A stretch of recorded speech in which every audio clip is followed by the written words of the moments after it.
Cheating in sports. Anyone who loves sports will agree that cheating is bad.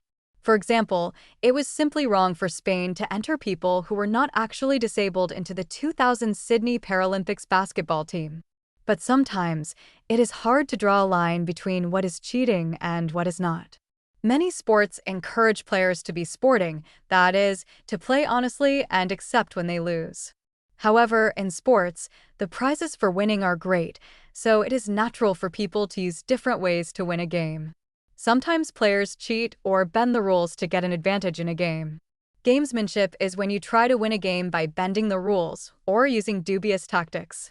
For example, when British team cyclist Philip Hinds had a bad start in a team race in the 2012 Olympics, he didn't want to let his team down, and since he knew that if a rider fell early, the race would be restarted, he crashed his bike on purpose.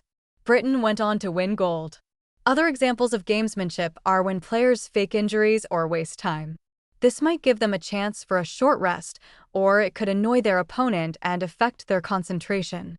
For example, at the 2016 Rio Olympics, badminton player Carolina Marin screamed and shouted every time her opponent made a mistake.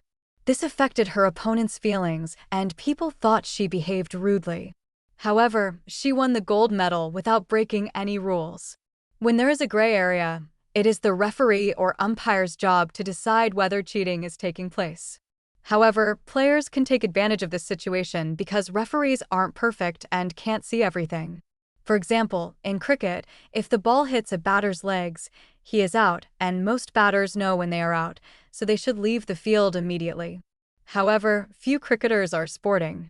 They wait until the umpire tells them to go because they want to stay in the game, and the umpire might not see what happened. This isn't considered cheating.